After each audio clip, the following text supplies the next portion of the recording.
Welcome to Tanakh Talk. I'm your host, William Hall, broadcasting to you live out of Kingsland, Texas, USA, with another awesome episode, a brand new episode. I'm hoping we're gonna tag it an episode now while I've got him on the line.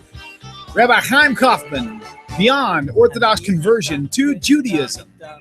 You can find him easiest on Facebook, and here in a little bit he's going to give us a lot of other contact information to show you how to reach him and all the resources that he has available, including his classes, which we will get into. So without further ado, I present to you Rabbi Chaim Coffman, straight out of Israel. Shalom, shalom, my friend. How are you, Rabbi Chaim Coffman? Very good, William. Pleasure to be here. Very, very good. Very good. I'll tell you what, let me check one setting. Yes, we did it. Okay. Sometimes I'll forget. Sometimes I actually forget to click the unmute button. And that's like, I've got to go back and check that. We're not going to go 10 minutes and find out nobody could hear us the whole time. So glad you guys can hear us. Yay. Oh, man. You know what? It was so heartbreaking yesterday because of whatever it was caused, the internet issue due to my own error or whatever. But, oh, man. Anyway, we got it set up now and we're good to go. So, Rabbi, how are you in Israel? How's the weather? The weather here is not so good all the time, but it's fine now because you're here. You know that Israel is a land of extremes, right? So it's warm, it's cold, it's warm, it's cold in summer. So it's been warmer. Then, it goes down 20 degrees, then it gets warmer again. So it depends. So now we're a little bit of a cool spell, but still good for the summer. Definitely going to get warmer. No question, doesn't rain. So, the weather, there's no better weather than being here because it doesn't get so cold in the winter. In the summer, it gets hot, but, depending where you are, it's relatively stable. Very, very nice. Well, here it's been, we've been having a lot of rain in our area, a lot more than we've ever seen probably in the past 10 years. And temperature changes for sure. Last summer, we had like 100 and something plus days that were in the triple digits, Mm-hmm. And I know that had to have been why so many people leave Texas. They're more like the winter Texans, the ones who actually have money. Right, but that was like 100 degrees in the shade, right? Not necessarily totally. In the sun. Absolutely, yeah. So anyway, fair enough. So Rabbi, you and I met on Facebook a while back, somehow or another. It's really nice to have all the social media. In fact, something you were telling me on the phone earlier. About so many Christians coming out of Christianity and leaving the New Testament behind, Messianics even, and I'm thinking if it wasn't for social media, if it wasn't for Facebook and my interaction with that, honestly, I might still be where I was at because that's actually where I started seeing all these faces. I saw you, saw Rabbi Singer. And so I'm really grateful for that and also for being a part of it now, having you and all these wonderful teachers come on here and sharing this wealth of knowledge that you have. And so for you people who are just now tuning in, the call-in number is at the bottom of the screen. We'll be taking calls here in about 10 minutes. We're going to give Rabbi Coffman an opportunity to really tell us a little bit about his background before we get into what he's doing now and asking questions. And don't worry if you decide not to call in. I've got a ton of questions for this rabbi, so I believe they will satisfy everybody's curiosity, hit your palate like with a pop. I promise you. So anyway, 855-95-BIBLE. 855-952-4253 if you're on a cell phone. Don't you just hate those cell phones? They don't actually show you the letters with the numbers. Sometimes when I'm calling in to a pizza place or something, they say, dial, I don't know, 999 cc's and like pizza pie. Yeah, pizza. All right. Like P-I-Z. Oh, that's fantastic. Okay, well, Rabbi, so let's move forward. The title of this, I picked off your website. I hope you don't mind. From Orthodox Conversion to Judaism. Why? Please explain that title the way that you intended it. It does make good sense to me. If I had to just think about what could he have possibly meant by this, it seems to be very self-explanatory, and I like it. But if you would just kind of tell us all what was the method behind the madness there. Method behind the madness. Good, it's good way to put it. Let me just give a drop of background where I came from. I grew up in a hick town, a place called Braintree, Massachusetts, which is a small town outside of Boston, about 11 miles outside of Boston. Actually was famous because it was a final Jeopardy question many years ago. And the question was, name 2 presidents born and buried in the same place. And actually, the answer was Quincy, because you had 2 presidents, John Quincy Adams, who were born and died in Quincy, Massachusetts. And one person put down Braintree. Now, Braintree, Alex Trebek had to give like a whole explanation, because Braintree was much bigger and they cut it off and Quincy split off and whatever the history was. But he went a 5-minute explanation, of my hometown, made it actually quite famous. But so I grew up in a small town, grew up as a conservative Jew, I didn't grow up religious at all. And I went to Columbia University when I was searching out Judaism when I was younger. I was the junior cantor in my parents' synagogue, taught myself how to pray pretty much. And I wanted to learn more, so I went to the conservative movement, and I was in a double degree program between Columbia and the Jewish Theological Seminary. And then when I was there in college, I sort of had a crisis of faith, because I took a course in biblical criticism, which either they claim makes you Orthodox or an atheist. And so I had all this information that I didn't know how to deal with, and I ended up, for some reason, still believe that God gave the Torah to Moses and to the Jewish people. And I had all this information, not knowing what to do with it. So someone had told me, you need to go to yeshiva. So I ended up the next year, my junior year abroad in Israel. And I ended up in a modern Orthodox Zionist yeshiva on the West Bank, actually not so far from where I live right now. And that's pretty much where I became religious and realized that studying, where I was, at least at the Jewish Theological Seminary, that from where I was coming from now, that I couldn't go back. So I send a letter to Columbia University, tell them, I only want to learn there. They say, fine. So I left JTS, I come back, and I finished my degree. I ended up at Yeshiva University for a year, thinking that I was going to become a rabbi, and then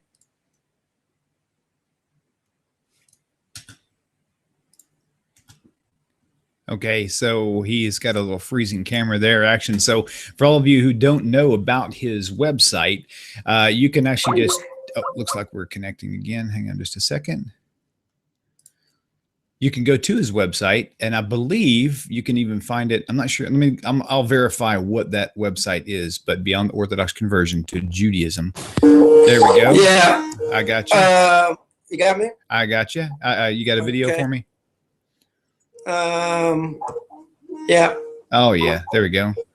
All right, very good. Okay, we got you back. Hey, tell us real quickly the name of your website. Is it From Orthodox Conversion to Judaism? It's called Beyond Orthodox Conversion to Judaism. Oh, very good. On Facebook.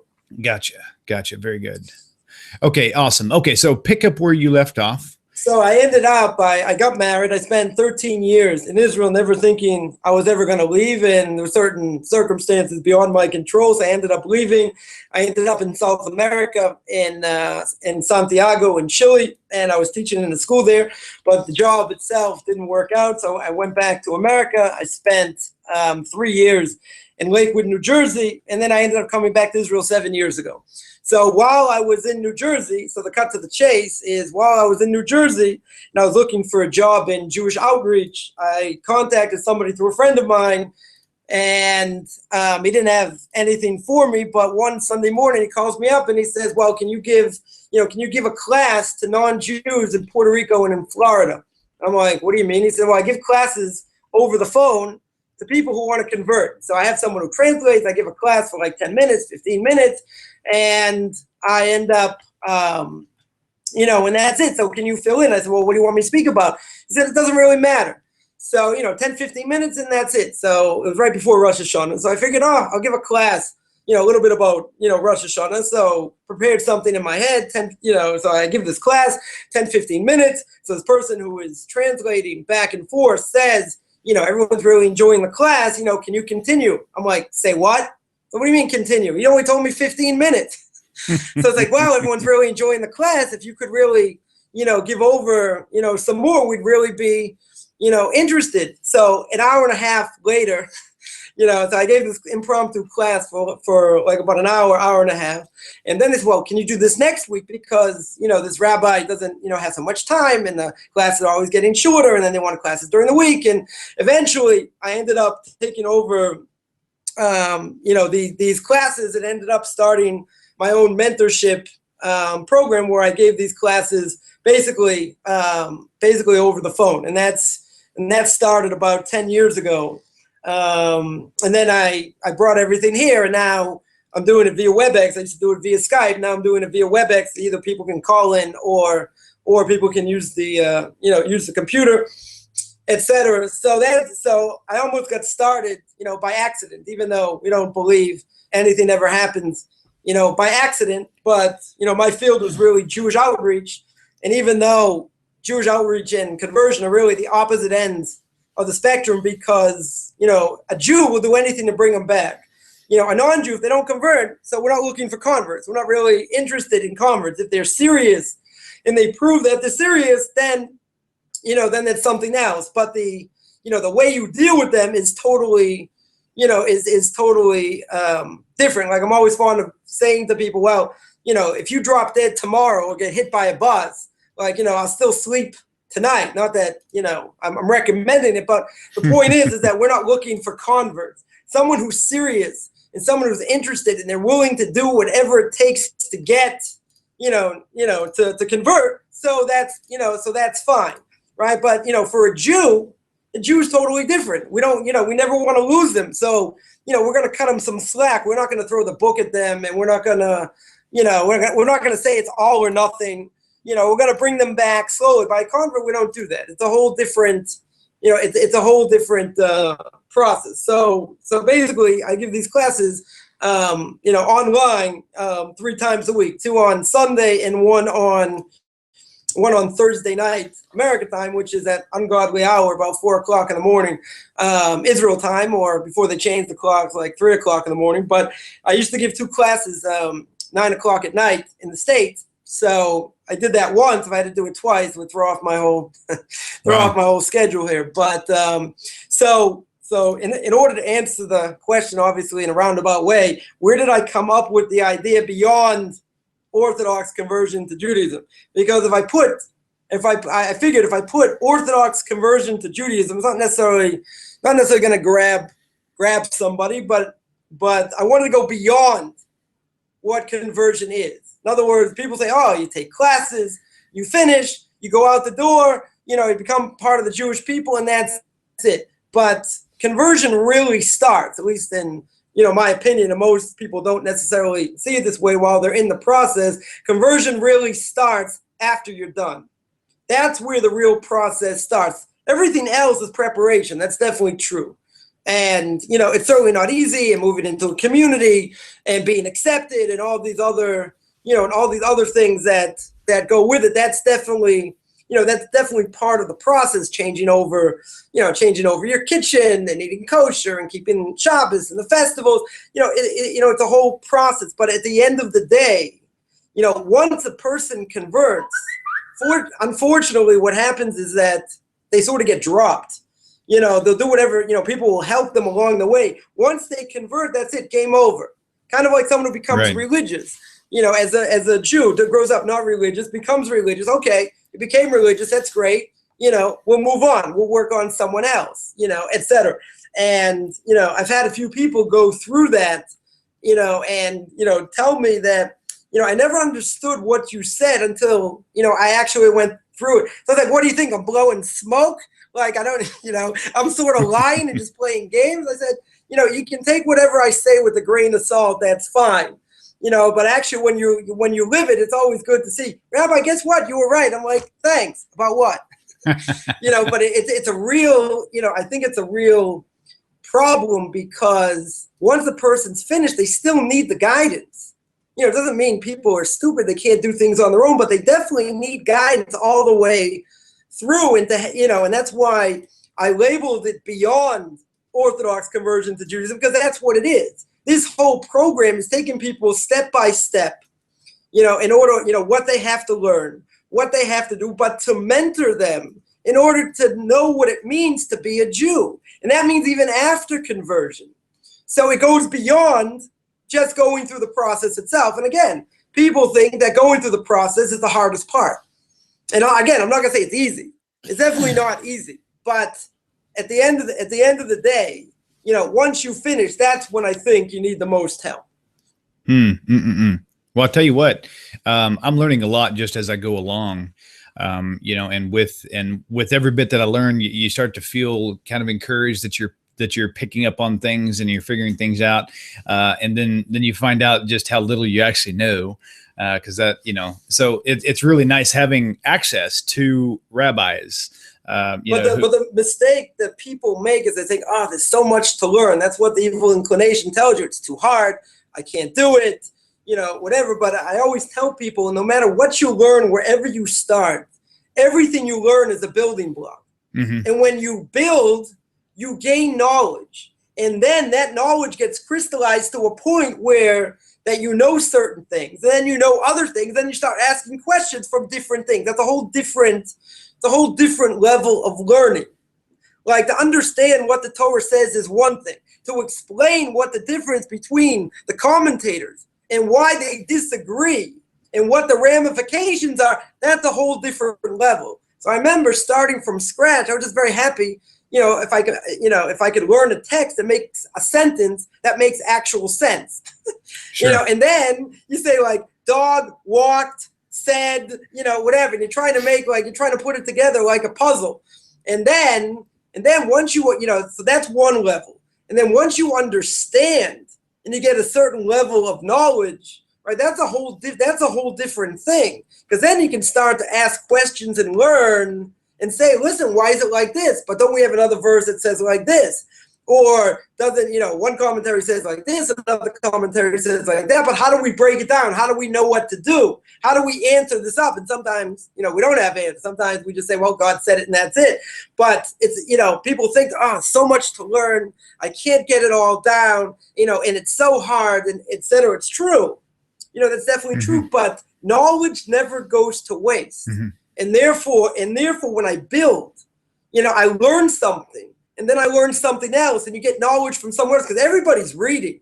There's no question. When I deal with people, they're just reading voraciously, all kinds of things. So one of the problems with technology today is that people look at so many different things and so many websites, and, I'm not saying bad ones, even good websites. The thing is that they can't make heads or tails. They see one thing here, they see something else somewhere else, and they say, well, it says over here like this, but it says like this over here. Like, what, how do I make heads and tails of it? And that's why it's important to have someone to take them through that. So mm-hmm. I leave absolutely no stone, unattached, meaning that I'll spoon feed people so they get the right information.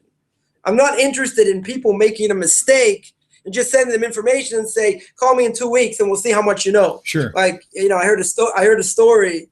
Someone was willing to pay, $10,000 for the sake of conversion. They said, you read so much, come back to me. You read some more, you come back to me. So I'll tell you one quick story. That someone's going through the Kitzur Shulchan Aruch, the abridged version of the Shulchan Aruch of all the laws that deal with everyday life, prayer, Shabbos, etc. So there's a book, it's in Hebrew and English. So they sent these people, said, okay, read this and then come back.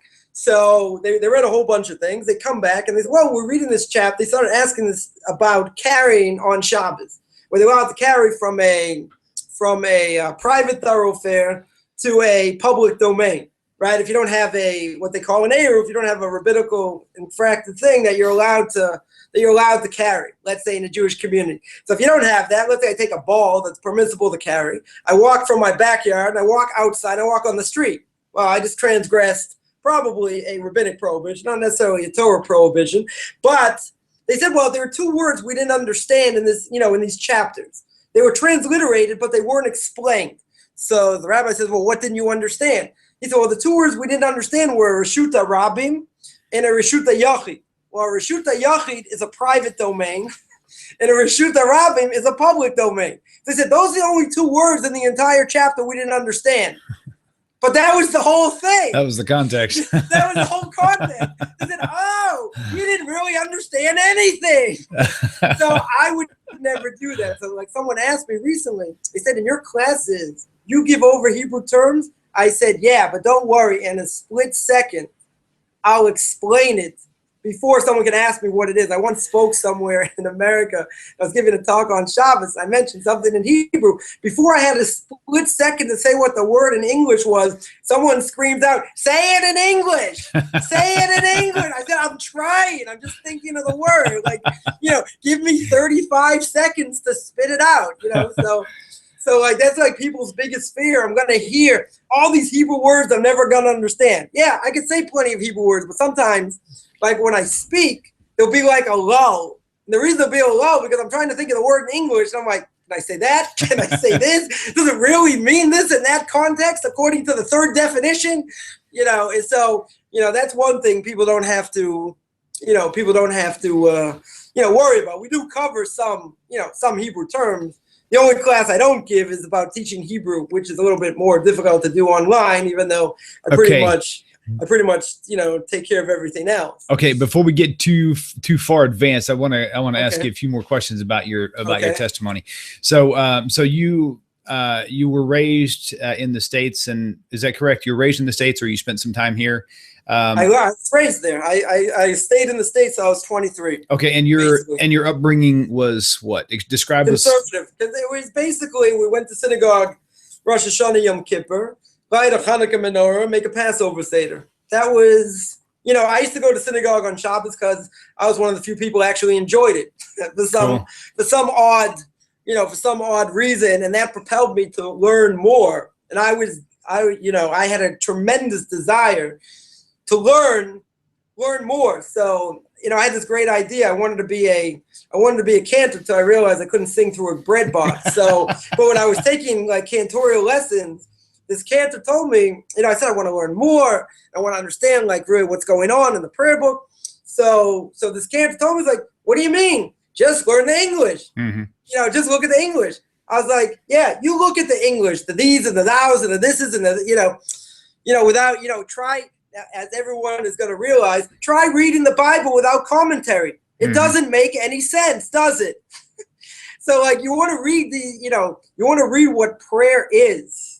You want to go into detail, like what the words mean and what the context in it's, it's a lifetime, of going through. Nonetheless, if you don't have a running commentary or understand what you're doing, it doesn't make a whole lot of sense to do it. Again, that's why there's so many Christians coming out of Christianity, because the book don't make any sense. Most Christians don't understand this, but they also have a Talmud that they rely on. And that Talmud, in most cases, is called the Strong's Concordance, which is someone else's definitions of what that means, even though it doesn't give you the phrase breakdown, only gives you one word at a time, but still the same thing. Okay, so you raised up in a secular Jewish household, but you were probably more the one who was taking the spiritual journey. Right. So at what point did you... At what point in your life did you just completely have a switch and say, that's it, I'm totally getting on board spiritually, and I want to spend the rest of my life doing this type of work? Well, I decided when I was in, when I wanted to go to college, my parents were willing to send me. There was a modern Orthodox school in Boston called Maimonides, and they wanted to send me there, and I didn't want to go there because the high school I went to was a good high school, and I wasn't holding, at the age of 14 in order to go on my own and to do this. So I figured I'd wait to go to college. I was involved in a conservative youth group, United Synagogue Youth, and that really propelled me to want to learn, by their headquarters in New York. And I heard about this double degree program, and I said, great, I'll combine both things. I'll have a secular degree, right, from Columbia. I'll have a religious degree or an undergraduate degree from the Jewish Theological Seminary, from JTS, and I'll get the best of both worlds. And, once I left the environment I was in, that was my decision that, I'm going to come back different. And, I wanted to keep Shabbos to what I understood. I wanted to keep kashrus, to what I understood, but I wasn't in the environment, in order to do it. So once I was out of my parents' house, it was much easier, you know, it was much easier to do that. And then I hit different stages, you know, different stages along the way. Okay. All right. So after you've gotten from this, well, we'll call it, just for the sake of time, point A to point B, Right.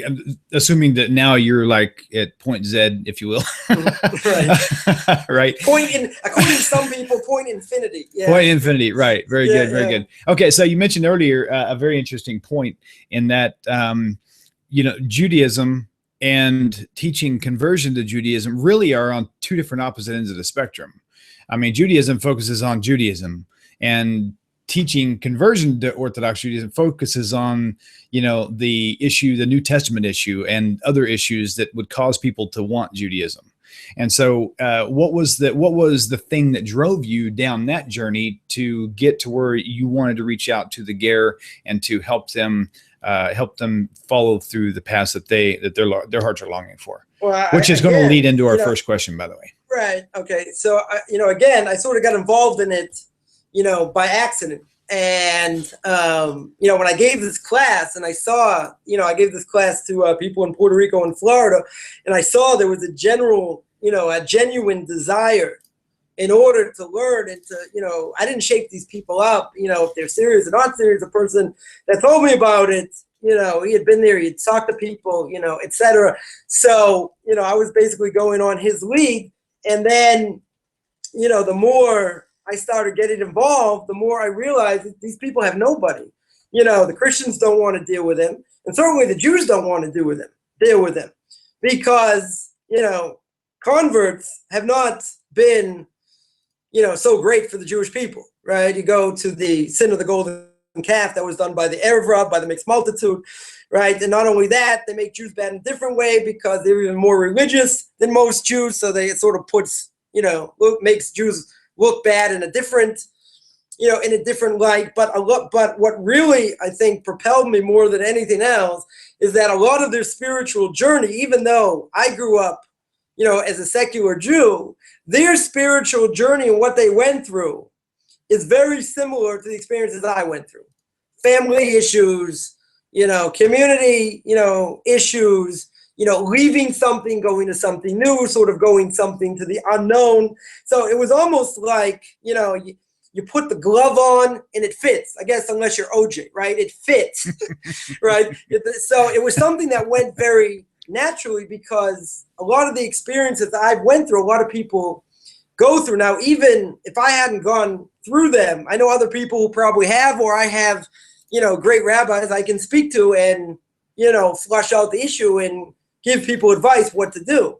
But again, my background is very similar, even though, again, I didn't come from Christianity, but the background is very, you know, similar. So I was able to, you know, give over my own experiences, you know, and help others in their quest, again, which were very similar. Okay. All right. Very good. So let's moving on into now the first question for topic. Okay. Which has to do with, you know, the very beginning stages of contemplation of conversion. Okay. And the question basically is, does a person need to convert to Judaism to be in an equally upright position and relationship with HaShem? In other words, Right. here's how I would like to look at it, is because I'm a carpenter by trade in the construction, and the thought would be, is the razor blade in my pocket, this razor blade knife in my pocket, does it have just the same equal value for what it is as my big old DeWalt sliding compound miter saw? Okay. And I hate to use it like that, but a lot of people view it like that, like they feel less significant. So is a ger who just chooses to stay a ger, is he just as equally okay with God? You mean as a non-Jew, not as a convert? Yeah, correct. Thank you. Yeah. Uh-huh. And is he, so that's the question, is he already in an upright relationship with God, and is there a need to convert? So there's definitely not a need to convert. We're not looking for converts. We don't proselytize, even though, you know, I put up a Facebook page and a blog so that people can find me. That's not proselytization. That's just, you know, promoting a service that I do to help people. But when people say, oh, you convert people, I said, oh, no. I let the rabbinical court do that. That's not my problem. I just prepare them for conversion. But all, the righteous of the nations have a portion of the world to come. They don't have to convert. The question is, do they want to or not? They have an obligation to hold by the 7 Noahide laws, which, there are many more laws than just the 7 in order to be an upright non-Jew. But, if some people will say that, and a lot of people that I deal with, they'll say, well, why could I have 5% when I can have 100%? Right? So again, we're not looking for converts. If you want to stay a non-Jew and you do what you're supposed to do as a non-Jew, then you have a portion of the world to come. Now, is that the same as a Jew? It's not the same, right? Because we have a different soul makeup. Torah says that we're a chosen nation, not because we're better. We're chosen because we have more mitzvahs to do. We have more of an obligation. We have a more, responsibility, to the world. The non-Jews who don't want to convert also have their own responsibility, but it's not the same. So what I try and make clear is if someone wants to stay a non-Jew, stay a non-Jew. If you want to convert, convert. Mm-hmm. Don't mix the two. There are too many people that are on the fence. They want to put up a mezuzah. They want to do other things. And again, there are things that they're allowed to do, as long as they don't necessarily do it as a Jew, like a Jew does. But there's a fine line. The problem is there are a lot of people coming out of Christianity, and they don't know what to do. Some, I've had people that I've dealt with. Some were Amish. Some became Noahides. Some became Messianic. Some were pastors. Some were other things. And eventually, at least the people I deal with, have come back to Judaism. There are other people I deal with that people ask questions and are very much interested, and that is what do I do to be a Noahide? So again, that's a whole different thing. If a person wants to be a Noahide, then they can be a Noahide. There's no issue. They just have to know what to do. And there are different groups of Noahides that around America that cater exactly to that. But make no mistake, a Noahide's not a Jew. Noahide's not a convert. So putting Jewish trappings on a Noahide is a little bit, to me, it's a little bit funny. But it doesn't mean that there are certain things, that Jews do that they can't do, right? But it has to be understood what they're allowed to do, what they're not allowed to do. And if they want to stay a non-Jew, that's fine. I had somebody contacted me, going through this whole thing. They want to convert, they don't want to convert. So this person admitted openly that, I just like eating shrimp too much. I'm not willing to give up shellfish, so I'm not going to convert. I'm like, okay, that's fine. Again, we're not looking. If you want to convert, that's something else. You want to stay a Noahide, that's fine. But if you're going to do either, you have to know what it means to do, to do both. And even if you stay as a Noahide, you have a portion of the world to come. That's really what that's really what at least as what I see is the issue. Now that would lead to another question. To what level of a portion? An equal portion, like the Jew, or a lesser portion? But they're not a Jew. It's not the same. They have a different soul makeup, so it can't be the same. It's a different level, but it doesn't mean they don't have a portion.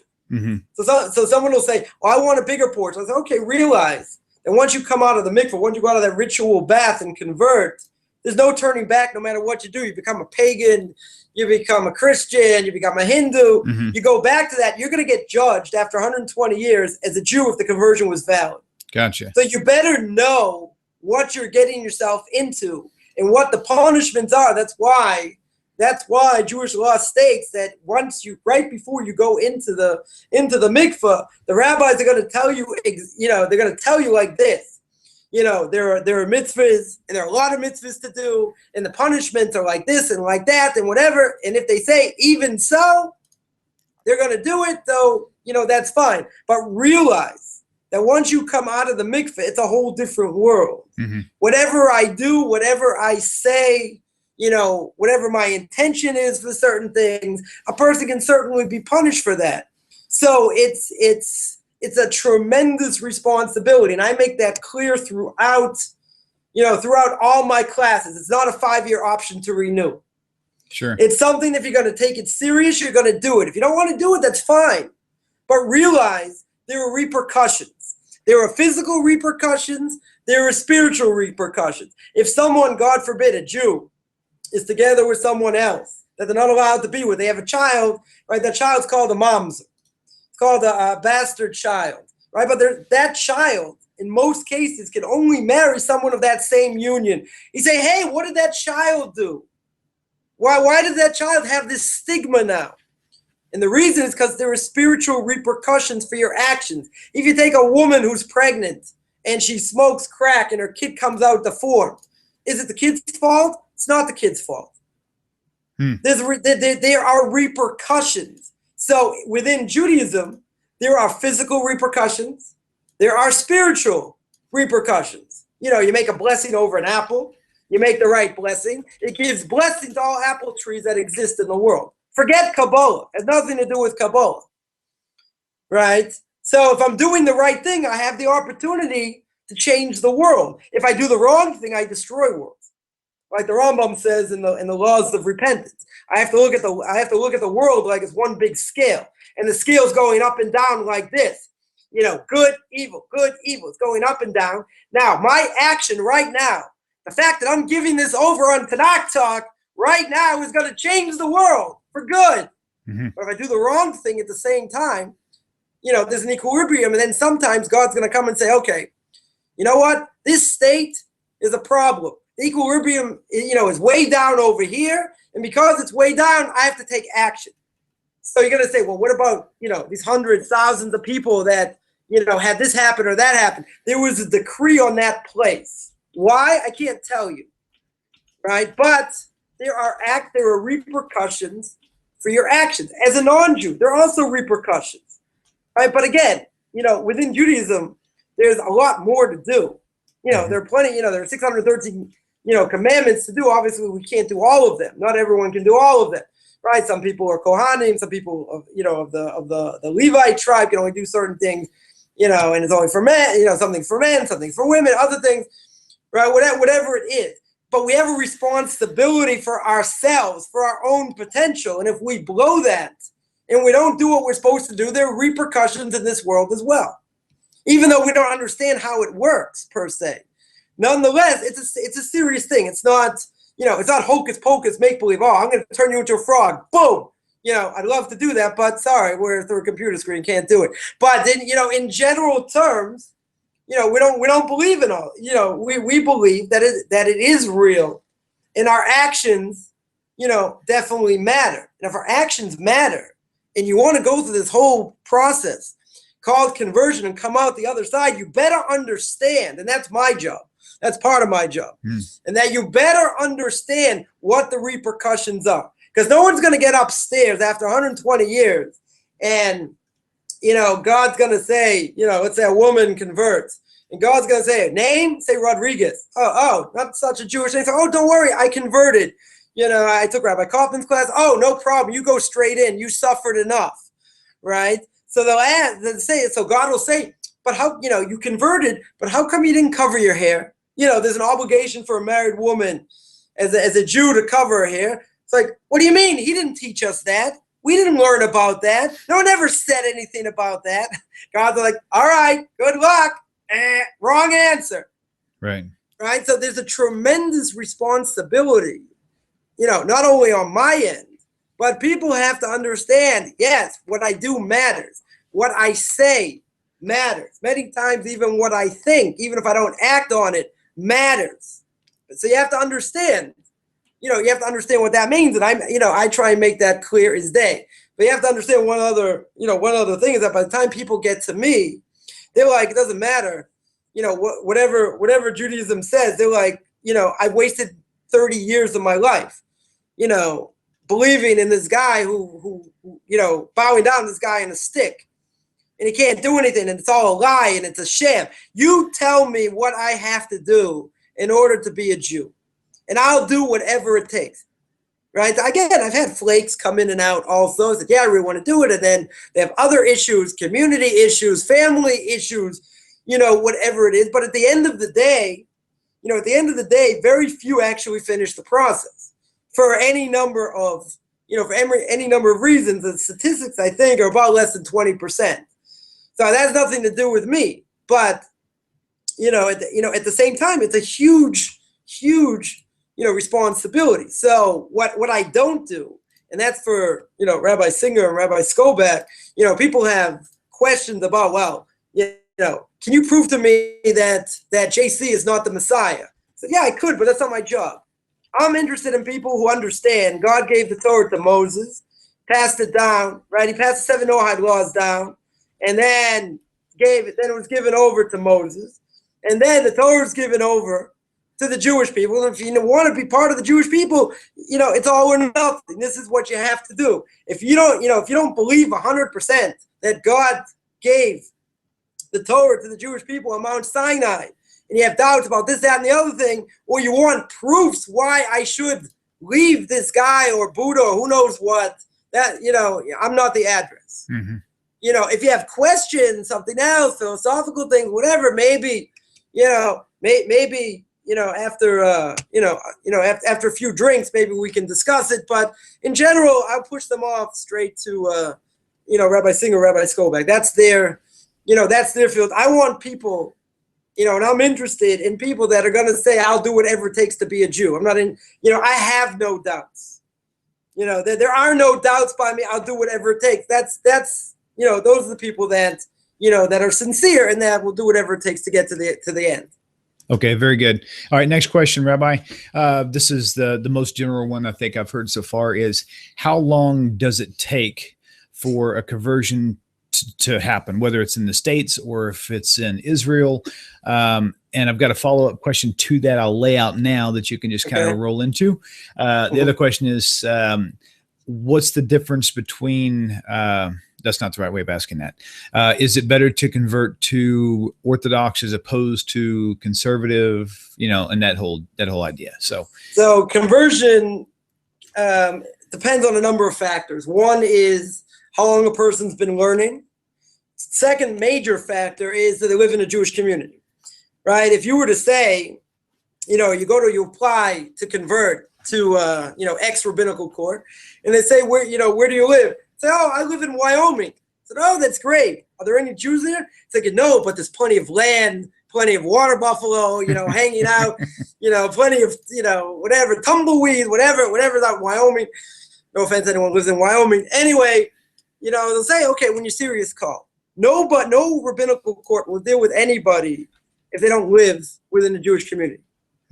So once you move into a community, it's going to depend on how long you've been learning. A rabbinical court in a community will never convert anyone, even if they've been learning for 10 years, not going to convert them on the spot. They usually want to see them for a certain amount of time, at least 6 months to a year, go through the cycle of all the holidays, et cetera, to see exactly what they do and to see, how much they know. If they have the knowledge and they're just lacking living in a community, it might be less than that. Right. But in my experience, I haven't seen that. Usually it takes at least a year. If a person lives in a community, all things being equal, I would say at least on average, a year and a half, 2 years. At least. Could be longer. I know someone took 3.5 years, 4 years. Other places I know that the rabbinical court takes 7 years. But probably an average at least a couple of years. In my classes, I have about 125 classes or so in my repertoire. So people, come to my classes, there's overlap. But overlap is always good because, you still have to know what it means to be a Jew. So, it's always good to review. So I guess that answers the first part. Second part is now, I could spend the next 3 hours, no problem, absolutely destroying what's wrong with the conservative movement. A, because I have an axe to grind, and B, because I was there and I saw what went on.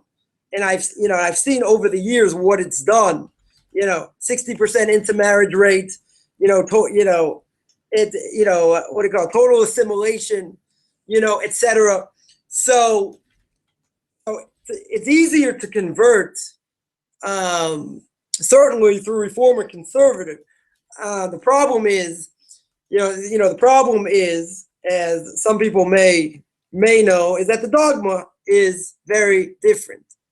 So therefore that makes, make my job little more difficult trying to squeegee the brain from all the garbage that's gone in order to, to get to the truth. So even if it takes longer, what most people will find, even, without me trashing it, what most people will find is they'll go to a conservative or reform temple, and, they'll take classes and they'll learn, and they'll learn more than most of the congregants know. They'll have more knowledge, than most people there. And they'll realize that, for a lot of people, they realize they're in the wrong place. In other words, they're not getting what they need. They don't want to be the most knowledgeable people in a congregation coming from the outside. So, if you want something that's never going to last, and I went to college there, I'm still somewhat in contact with people that were there. I don't even argue philosophy anymore. Philosophy is irrelevant because there are no philosophers anymore. The argument is, what does your next generation look like? So if you take 4 generations, of an Orthodox Jew, by the 4th generation, you have hundreds, of children coming out, of the 4th generation. Right, in a totally non-affiliated family, like I say, not reform or conservative, 75% intermarriage rate. By 4th generation, you might have 1 point something that's Jewish, right? Reform might be a little bit more than that. You have 60%, 65% intermarriage rate. By the 4th generation, again, very small. Conservative, just as small. Just as small. So my argument on all that is it's not about philosophy. What works. And I use this argument with someone I went to college with, and I said, let's say you tell your kid, I want you to put on tefillin every day. Doesn't mean, you have to pray, with the minyan, you have to pray with 10 men, whatever, you should put tefillin on every day except for, Shabbos, any festival. So the son looks at the father and he's like, what are you, a wacko? I'm not going to, why should I do that?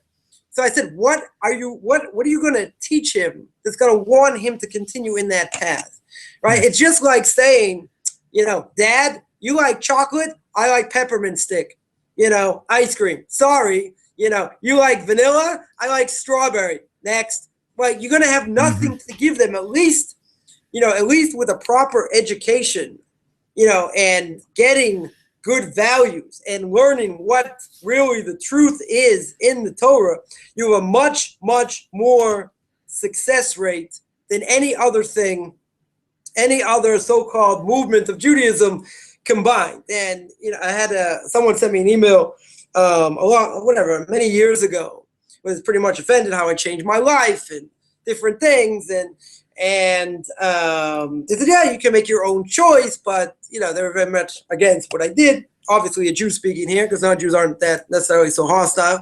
So I sent an email back, which I'm still waiting for a response years later. I sent an email back saying, very nice.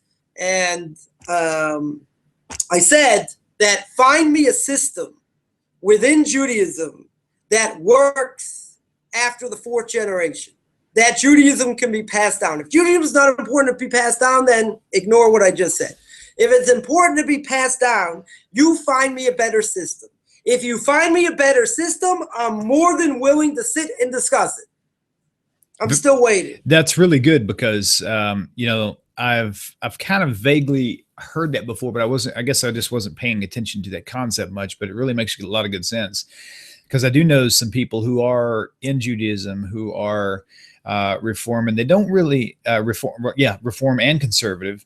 And I think because there's not enough, this may not sound right, but it kind of calculates. And it seems like the more rules and applications you put to things to giving attention to these details, the much longer it will last in the sense of the need to keep those attention to details. Let me tell you a very scary story. Many years ago, there was an Arab terrorist in an Israeli jail, and he was reading the Bible, and it happened to be Passover, and he saw the Jewish jailer eating a sandwich, eating pita.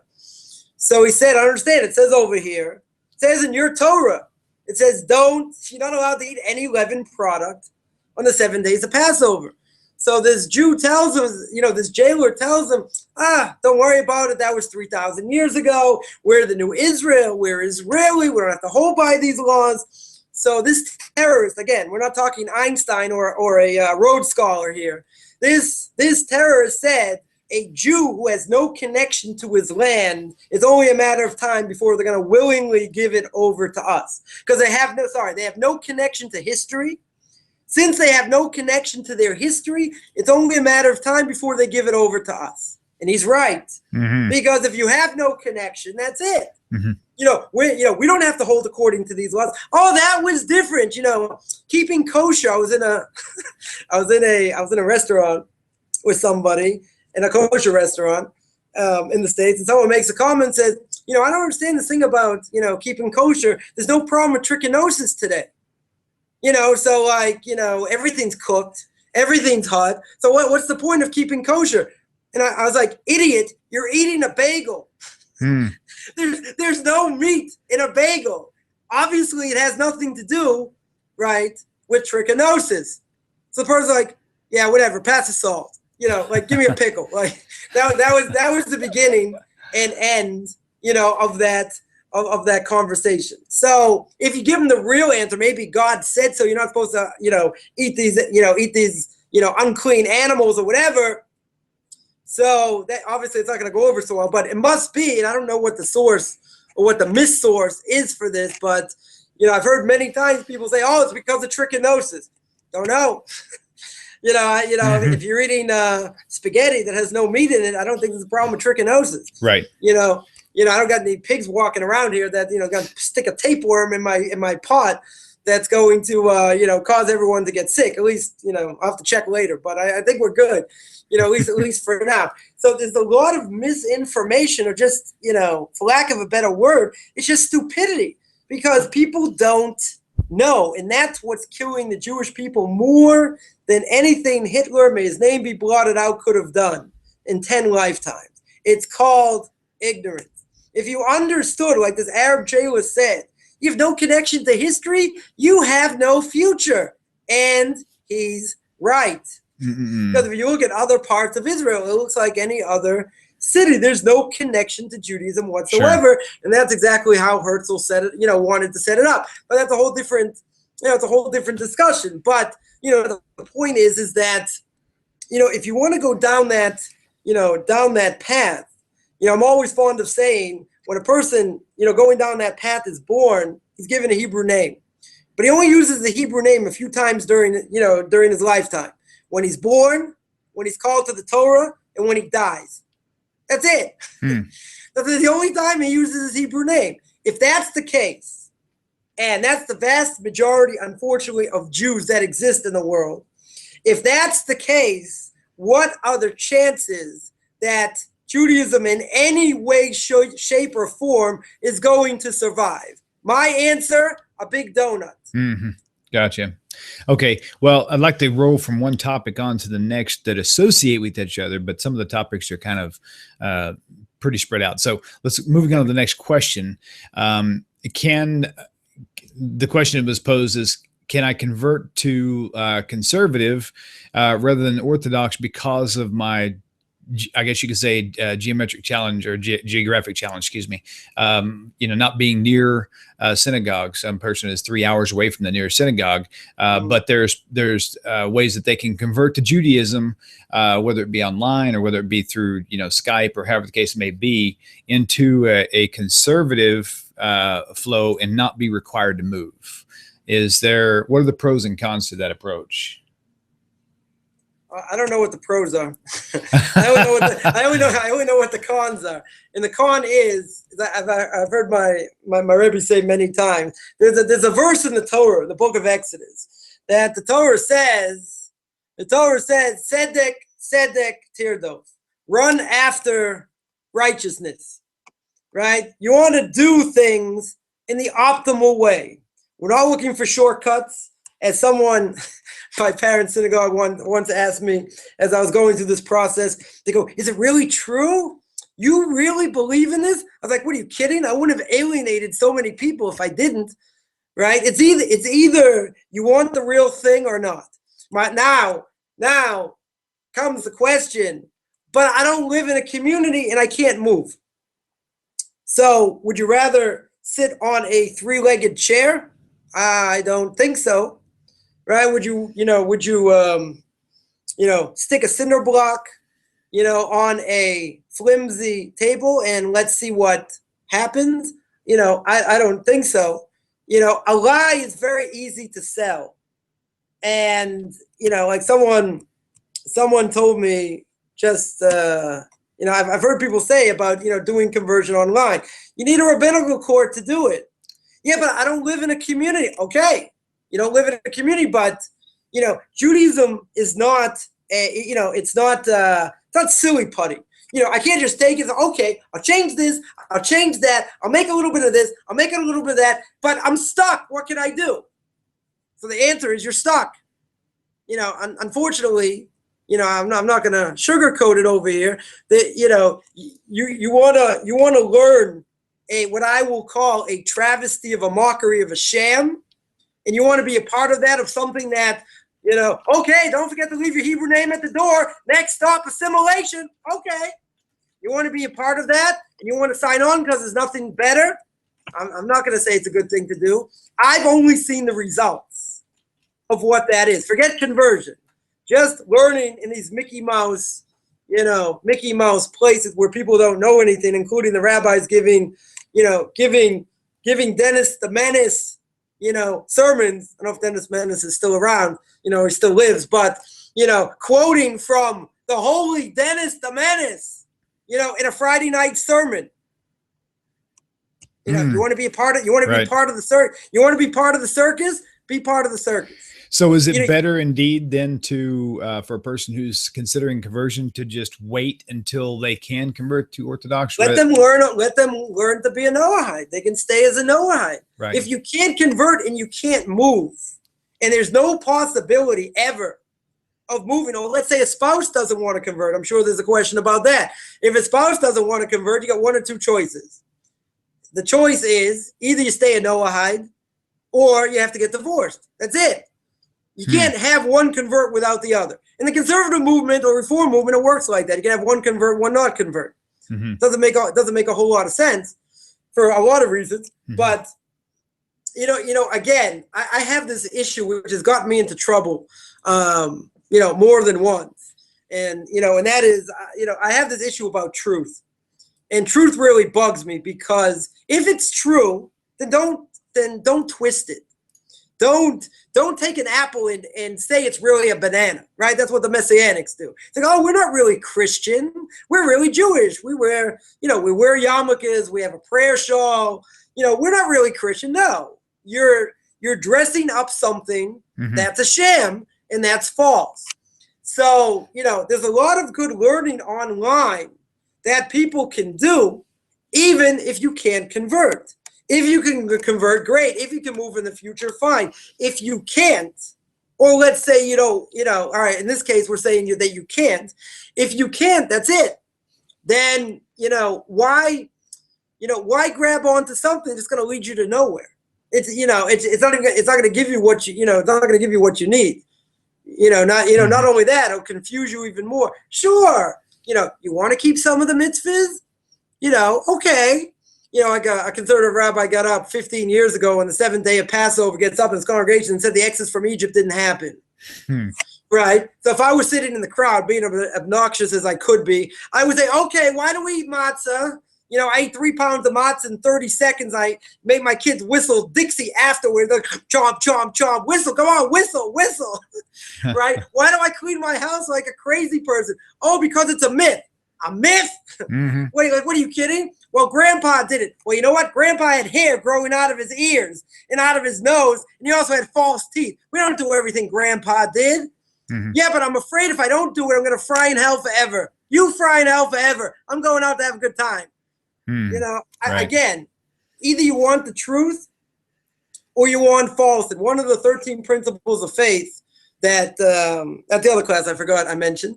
I give a class of the 13 principles of faith based on Maimonides, on the Rambam. And one of the things it says that God is absolute, right? Every Jew has to believe God is absolute. There's reward and punishment, etc. And basically he says that either you believe in God or you believe in idolatry. Say, you're a fanatic. Yeah, I know I'm a fanatic. I've been called 10 times worse than that. True, right? But there's nothing in between. I tried to walk that tightrope many years ago. There's nothing in between. You want to have 2 feet in the secular world and half a foot in the religious world, and then, you pray the afternoon service in a ball game in a kosher stand, and you want to say, listen, if you're at a ball game and there's a kosher stand, what's the problem? I have to daven with a minion. You don't see the irony in that? Right. Wow. And people will say, like, you're a fanatic, so let him go to a ball game. Don't give him rebuke. Say, listen, if you got to go to a ball game, this is what you should do. So let me ask you, is God proud of you right now? Is this where I should be right now? Am I gaining or am I not gaining? That's the question. So now we'll re-ask the question. If I can't move, should I go to one of these travesty mockeries of HaShem? Well, would God be happy what I'm doing right now? I pick and choose. I feel like doing it fine. If I don't, I won't. If it feels good, I wake up on time. I don't wake up on time. Listen, 7th game, the NBA Finals, Friday night, got to watch it. Okay, so as a conservative Jew, I'll set on a time. I'll do this. I'll do all kinds of things, in order to do it.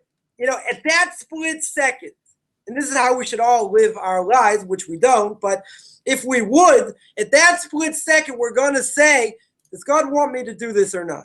Am I going to gain or am I not going to gain? So if you want to tell me, 60% intermarriage rate, and there are, you have all these Jews totally assimilated, know absolutely nothing about Judaism. Sure, should I join? So I got an idea. God forbid a person's drowning in the ocean, and the person screams out, God, help, save me. So what happens? Something comes out of heaven and says, oh, great, I'm getting saved. What gets sent to him? An anvil. Knocks him on the head, kills him. So, hey, I said, save me, not kill me. So someone asked me, they said, someone, the conservative movement, the Reconstructionist movement, whatever it was, they said, I really want to help, these people learn about Judaism. I said, you're on a ship that's already sunk. You can't save them. There's nothing to do. You can't save the masses. You can only help individuals, but you don't even have the vessels to be able to do that. You have to have real Torah knowledge to be able to bring people back. Right? So in this case, you're going to say, is it better or not? Think of the analogy of the anvil. Look up and think of what it's going to do. It's going to crack you on the head. Am I going to benefit from it? Maybe here, maybe there. You might get some benefit from it. The vast majority, 100% total waste of time. I hope that wasn't too strong for some of the listeners. Gotcha. That's the answers we need to know, though. That's the whole point. Okay. Another. This is going to be a really flip-flop question for you. This came up in one of the groups on Facebook, not one that I'm involved in, but someone had stated that they are part of a Noahide group, and in this Noahide group, that there are people in there who claim to be Noahides but still believe in Jesus.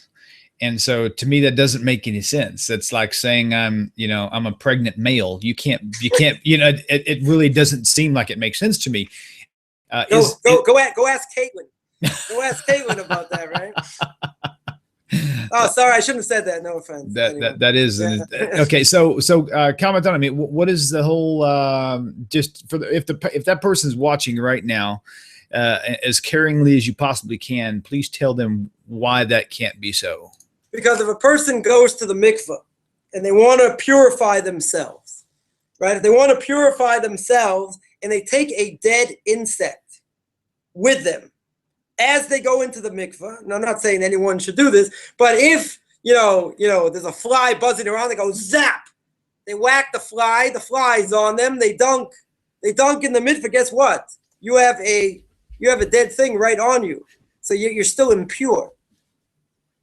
Right? So if I go in to purify myself, but I'm holding on to something, that's dead, I'm still impure. It doesn't help me. So, there is a question, one of the 7 Noahide laws is you're not allowed to believe in idolatry. So the question by Christianity, is it considered idolatry or not that a non-Jew is obligated, to stay away from? So according to many rabbinical authorities, the answer is yes. If that's true, then one of the 7 Noahide laws is I can't be an idolater. If I can't be an idolater, guess what? Guy in the stick has to go. You know, so, you know, that would be, you know, that would be again, it's like, you know, that's like being a Messianic. I'm not, well, he's claiming to be a Christian. He's, you know, Messianics will say, well, I'm, you know, Jewish, but we're just holding on to JC. No, either you're Jewish or you're not, you know, or you're holding on to them. You can't have, you know, you can't have both, right? So if you want to be a Noahide, then you can't be an idolater. And if you are an idolater, then, you know, then that's liable for the death penalty. Okay, let's modify that statement on my end a little bit then. Okay. Let's say a person says, you know what, I get the fact that there was no virgin birth, and you know, and I get the fact that Passover didn't have to do with sin, but I want to believe in Jesus anyway, outside of that virgin birth, outside of this whole sin sacrifice thing. There's basically, the person is just trying so hard to cling on to the feet of Jesus till the very end, you know, even with all this information coming. So what is it about believing in, I'm going to change the name. What is it about believing in Moses that would make it idolatry? If a person said, you know, I believe in the law of Moses. Because Moses gets his credibility as being, well, again, one of the 13 principles of faith of Maimonides. He gets his credibility by being stamped by God himself. Okay. Meaning that God says you're going to give over my law. Now, one of the things it says in his law is you can't change it. So Moses is just a scribe. Okay. Right. There are a few things in the book of Deuteronomy will question certain things that, you know, he wrote on his own and God agreed, or whatever the case is. But he was a scribe. Now, if you go against anything that the Torah says, based on what Moses gave over, or you have, let's say you have a prophecy, or, you know, you do certain miracles, you know, even if a person is able to do that, nonetheless, he's killed because he's called a false prophet. If he tells people, oh, we don't have to keep the Torah anymore, we don't have to keep the mitzvahs anymore. God gave the stamp to Moses as the father of all prophets. Any prophecy that any prophet ever had in the history of the Jewish people had to correspond to what the Torah says. If it doesn't correspond to what the Torah says, then in my language, game over, this person gets killed. And we can make it actually, in the vernacular, we could say, you know, when a team closes out another team, a good sports analogy, you know, when they close them out and they win the series, they'll say, nah, nah, nah, nah, right? That's it, game over. Right. So you can't hold on to them. It's you know, it has to be belief in, you know, in one God, and the fact that God gave the Torah to Moshe and it's unchanged. Let me ask the question a little bit differently. And I'm going to an extreme here, just to get the point out there. If let's say that I was bound to committing idolatry, and that's just what I had to do. How could I take the law of HaShem that was given to Moses? How could I approach Moses in an idolatrous way? And the reason why I'm asking this question is because of the people who are trying to say, well, I don't celebrate the pagan feast, and I don't look at Jesus as, you know, as the Son of God per se, you know, and so they're trying to justify all the reasons why this glass of water is clean. How little does it take to contaminate it? So if a person, not much at all. So once you give him any credibility that no other prophet is given, or that the Talmud doesn't say, or that the rabbis don't tell us, then, you know, then that's it. In other words, any idolatry, right? Any idolatry, it doesn't necessarily mean you're bowing to a guy on a stick. Idolatry can be something, it can be sports, it could be wealth, it could be movies, it could be any number of things that takes God right out of the picture. Once you take God out of the picture and you give it power, and this was the problem of Pharaoh and many like him, that he believed that God created the world. It's just that he felt that God gave power to other things, fire, wind, and these powers were independent. And they worshiped these powers. But they really believed that God created the world. He gave over these powers to them, and he sort of, I don't know exactly where an omnipresent being goes, you know, like where he hides. He's like, oh, he's behind the bush, boom. Like, you know, it's hard to say, it's hard to say where he goes exactly. But, you know, at the same time, once you say that he gave power to other things, even if he made them powerful and he doesn't control them, that's idolatry, because you're giving power to something that doesn't have power in its own. That's a good point too. Okay. So it doesn't matter, right. if it's him or Buddha or anything else. Okay. Following along with the same question, can a Noahide believe in Jesus? Let's put another little twist on it again. When Mashiach does come, the first and only time, how are we supposed to relate to this Mashiach? Are we supposed to believe in him? Are we supposed to bow to him? Are we supposed to? How is it that when the Mashiach comes, Judaism's view on this Mashiach when he comes, how big of a contrast is it than the way Christians are worshiping Jesus? Well, there are certain things that the Messiah has to do, right? He has to bring in all the exiles. He has to build a temple, right? And one thing is the Rambam says clear, and famous Rabbi Akiva made this mistake, and that is you can't die in the process. Rabbi Akiva, when he saw that Bar Kokhba, or as he's known in the Talmud, Bar Koziva, and we know him as Bar Kokhba, but when he led the revolt against the Romans and Bar Kokhba dies, Rabbi Akiva thought he was the Messiah. And Rabbi Akiva there said that he realized he made a mistake. The Rambam over there says, we learn from here that the Messiah has to be someone who's alive, can't die. So then you're going to say, well, how do I know he's really the Messiah? So our sources tell us that Elijah the prophet's going to come and say that, the Messiah is here, but there are certain things he has to do. Now, again, he's not God, and he's not the Son of God.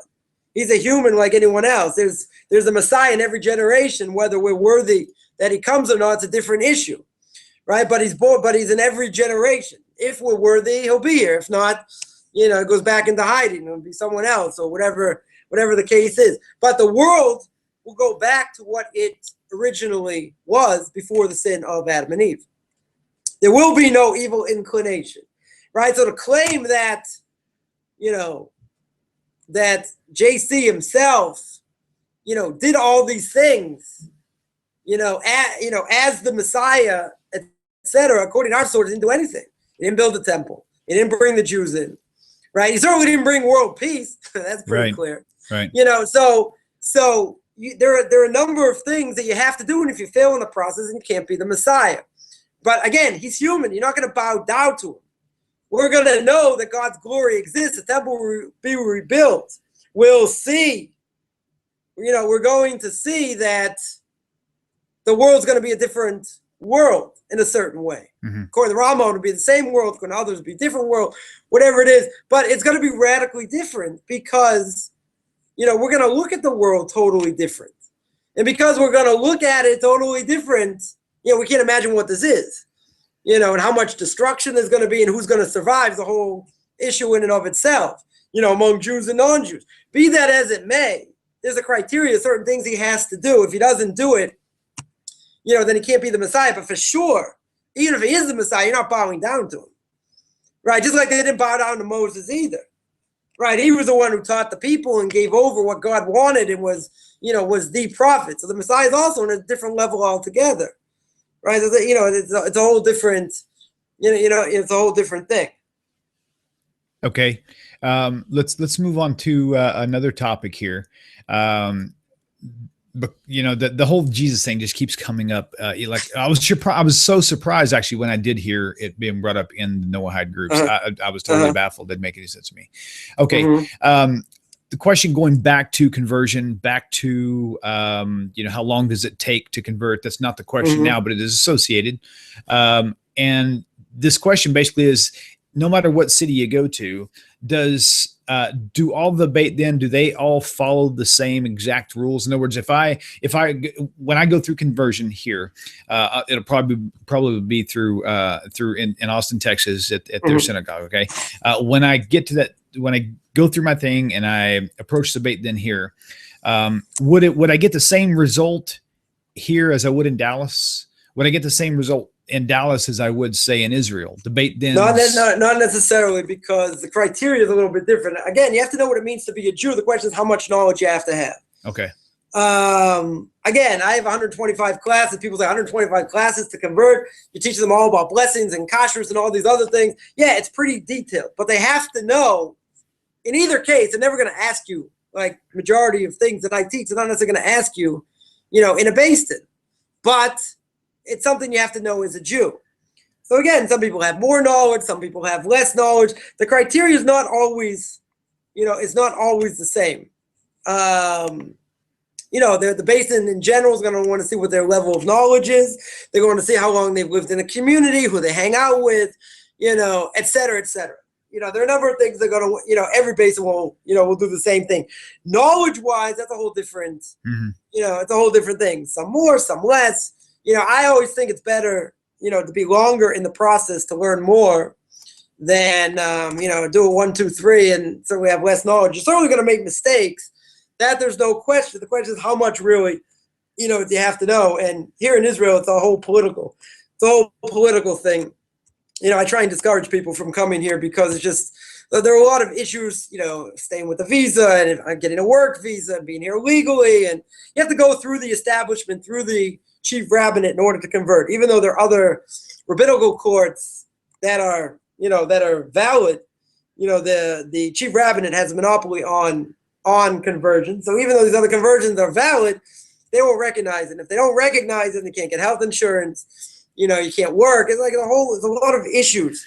Definitely a lot of issues there. If someone really wants to come here and finish the process, that's fine. But, it comes at a price. It's not the easiest place to live, for sure. It's certainly not the easiest place to, to convert. So again, some places more, some places have more knowledge, some places less knowledge. It depends on, it's hard to make a blanket statement. It depends a lot on the circumstances of the people involved. Okay, very good. Okay, this is probably going to be our last question unless somebody rings in on our way out.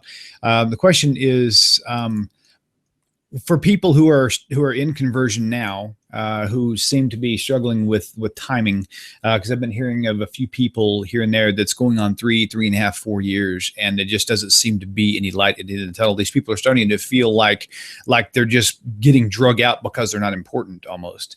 What would you say to direct them, to encourage them? It depends what the circumstances are. It depends where they are. It depends if they're in a Jewish community.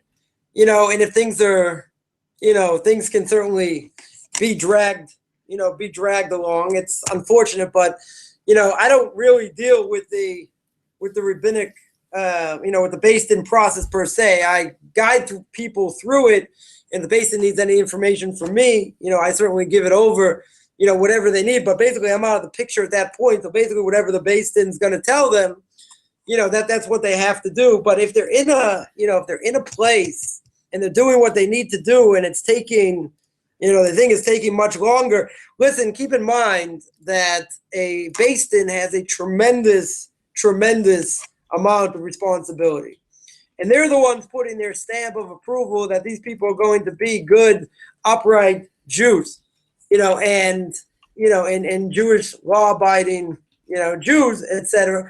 So, they're going to take their sweet time and not not rush anything, because they want to make sure 100%. So, I'll tell one quick story. There was somebody that converted here in Israel, and the beis din asked them a question. One of the questions they asked was, it was shortly before Rosh Hashanah, like a few weeks before Rosh Hashanah, and the beis din asked, if we tell you that you cannot convert till after the holidays, after Rosh Hashanah, after Yom Kippur, after Sukkot, what would you say?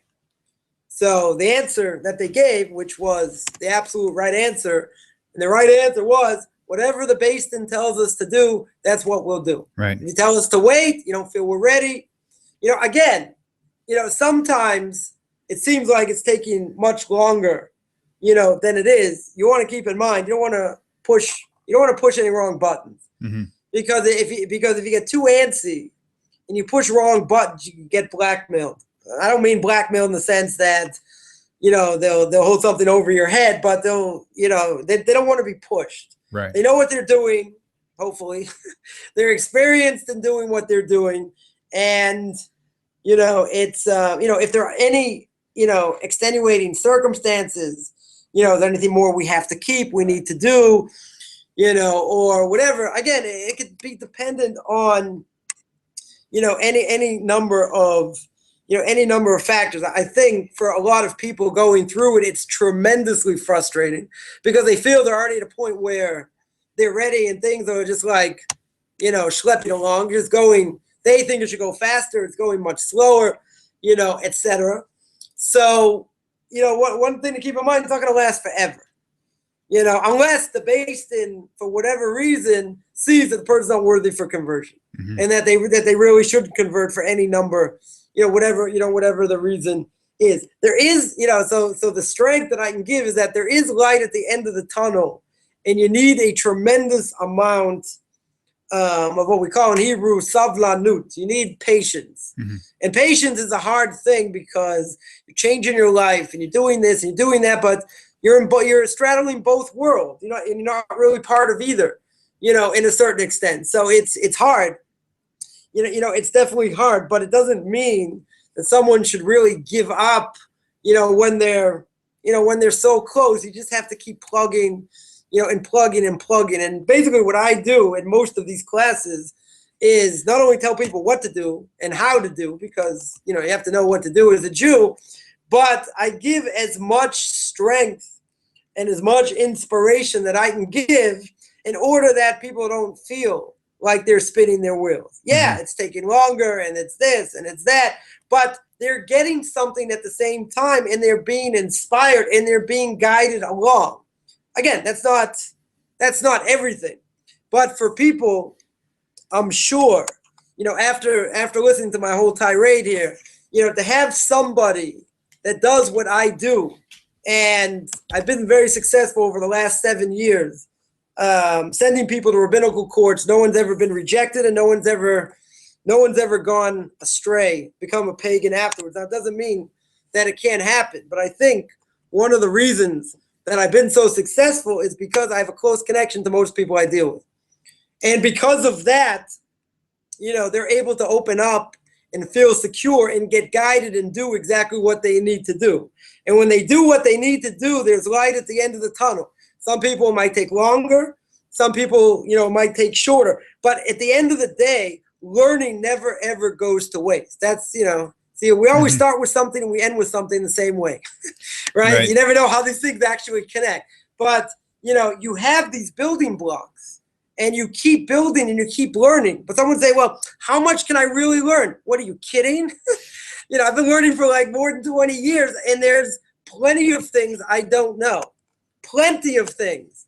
There's always more knowledge. Yeah, but like how much knowledge you really need to have? Is it going to take 20 years? The answer is no. Right. But at the end of the day, you have to do what the Beis Din tells you to do. You can't think you know better. I've had someone who did that. They thought they knew better. And then 2-3 months later, they came back to me and said, I did this, I did that, I did the other thing. Now, what's your opinion? I was like, oh, you want a rabbi shop? I said, well, this rabbi has no hair on his head, as everyone can see. I said, I can watch all the hair. I don't have my head grow. Mm-hmm. I said, I warned you. You burn your bridges, you're as good as done. Mm-hmm. So you have to do what you need to do, even if it takes longer.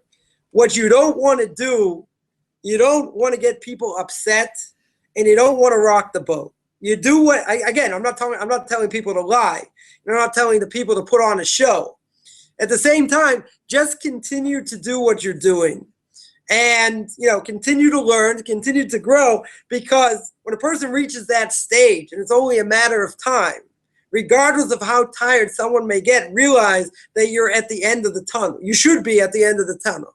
Again, depends on the circumstance, but that's the saving grace that you have. Anyone, has any questions, about that, or needs, strengthening, or, advice or whatever, certainly can contact me. I can, again, most of what I do is, I'm the rah-rah guy behind the scenes, not just giving the class of what you had, of what to do, but really giving behind what you need to do and what the importance of it is. So at least you understand, exactly what you're going through. And again, it doesn't necessarily mean that all the answers are going to be, sure. so clear cut.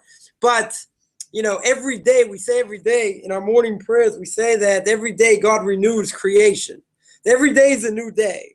Even if I messed up today, I still have tomorrow. Right? If I mess up tomorrow, I still have the next day. But I still have to continue and keep plugging. Right? So you're going to say, well, that's not really an answer.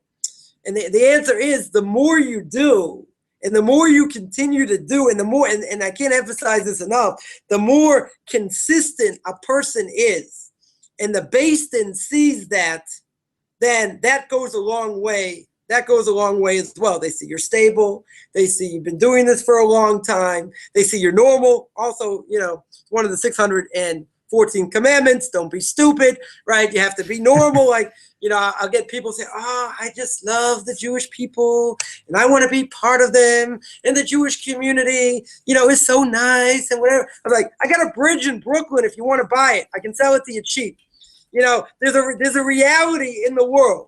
Unfortunately, the Jewish people are our own worst enemy. So if a person wants to convert and they move to a community and they see how Jews act and they still want to convert, so either they're the real deal or they're crazy. But keep in mind that, I can say, from my own life, if you don't want something bad enough and you don't push hard enough, you're never going to get to the end. Okay, very good, Rabbi. The last, well, of course, we're off the questions about conversion now. Now, I want to kind of focus just a few minutes on your classes, on your website. Okay. For all of those who are watching right now, you'll see his information on the screen. RabbiChaimCoffman.blogspot.com. You could probably find all of his resources too just by typing in the title "Beyond Orthodox Conversion to Judaism" in your Google search bar. So, Rabbi, tell us a little bit about your classes.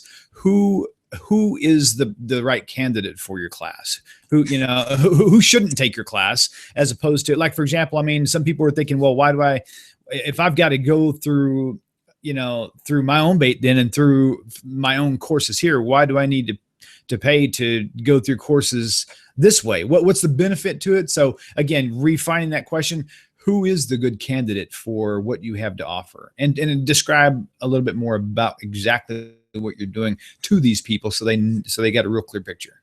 So everybody should know there are no good candidates. You're all bad. Now, the truth is that most rabbinical courts, they don't educate converts. They can't do that because if they sit on the rabbinical court, then they sort of like, if they see the convert, come in front of them and they're the ones teaching them, kind of looks funny, right? It sort of looks like they have an in. So even synagogues, even Orthodox synagogues, most, Orthodox rabbis of synagogues, there are plenty of Jews out there don't know anything about Judaism. They'll work with them. They're not interested, in working with converts. Now, it doesn't mean a person can't take classes, if there are classes in a synagogue, some of them will be beneficial. Probably a lot of them won't be. The difference is what I do is very specific. In other words, we cover the core curriculum of exactly what you need to be a Jew. Blessings, Shabbos, festivals, kashrus, 13 principles of faith, prayer, etc. Covers, the entire gamut. Most people will find out, if not the easy way or the hard way, exactly what you just brought up. They'll say, I don't need this. I can find someone else. I can do this. I can do it online. I had somebody that was telling me a while ago they were in a certain place and they had a number of classes they could take in the synagogue. Hebrew, Jewish history, Mishnah, and Talmud. I said, that's great because, in about another 150 million years, if you go through all that, you'll convert, right? So this is something that very few people offer. A, B, it's extremely thorough. It covers all the bases. It covers the entire gamut and more, as well. And C, even if you're part of an Orthodox synagogue, you're not going to find specific things, like this. You could have people that may teach you, but plenty of synagogues and others out there, like Kohl's or whatever, out there are very happy to let me do that. And they'll find someone in the community that's a sponsoring rabbi. A sponsoring rabbi means someone's going to vouch for them on the ground, because I do all this basically virtually.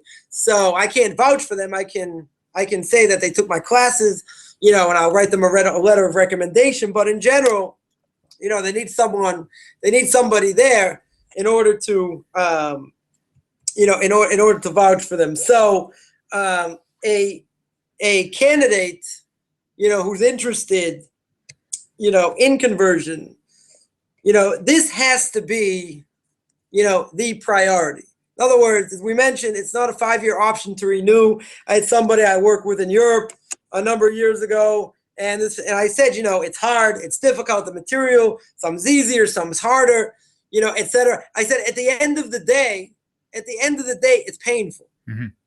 And the reason it's painful is because when you look at the syllabus and you look at some of the things you have to go through, it's complicated. And again, something's easier, something's not, but it's complicated. So, it's like this guy told me, Rabbi, I love pain. Let's learn. I'm like, all right, stupid. You want to learn? Let's go. But it's a long process. It's certainly not, it's not easy. The classes I give, I do now via WebEx, which is a lot better than through Skype. And the classes last anywhere from, 45 minutes to about an hour and a half, depending how feisty people are. I send out outlines. People can ask questions on topic during the class and off topic. After class, I've given now over 800 classes in the last 7 to 8 years. So basically, I've gone through the cycle a number of times. So, the material doesn't change, a whole lot. But at the end of the day, there are 3 classes a week that meet, virtually. 2 on Sunday, 1 on Thursday. So depending where people are holding, or actually Sure. where I'm holding, so I'll just have everyone just jump in and they'll go through the cycle, at least once, and catch up on what they need to do, since I don't normally have enough people to start like a whole new cycle. So they just jump in, and then wherever I am, that's where we that's where we we deal with. But again, that the candidate has to be somebody that's 100% convinced this is what they want to do. This is what they're interested in doing. They're prepared at some time in the future, even if it's not right now. They're prepared to move to a Jewish community, because if you don't move to a Jewish community, it's game over. You can't convert. So you can't convert virtually either. But it has to be about commitment. I tape all my classes. I expect people to be there. If they can't be there, then, people will send me an email or a text or whatever and say, I can't be there. I have this, I have that. But, just send me the, someone Sure. said, well, just send me all the classes. So I said, yeah, I had a great idea once. I was gonna tape all my classes, and I was gonna sell it. I was gonna put them all on disc and sell it for like $350 and call it conversion in a box. I was gonna hawk it on eBay. I thought it was a great idea, great money making idea. I hawk it on eBay. And then I work with people individually every couple of weeks. I'll go through a certain amount of information, see what they're holding, recommend them to a basin. Well, guess what? That's not so upright. Right. In order to do that. So it's not something, for the faint of heart. A person's going to have to realize, and this we didn't really discuss, what happens to family, right? Family, you have people that have born-again Christian siblings or whatever, give them a hard time. Family's certainly not an easy topic in and of itself, but you could lose family, you could lose friends. And most people that I deal with have already lost it. So they're not, so I tell them that's like, no problem. I don't have any, Sure. Everyone's already deserted me anyway. The Christians hate me. The Jews don't want me. So I'm good. I'm like, doesn't matter what I have to do. This is, this is fine. So if a person, again, it doesn't have to be that way, but, Murphy Stein's law is that it normally does happen at some point. But at the end of the day, it's not something for the faint of heart. You have to be committed. There's no idolatry. You leave the J guy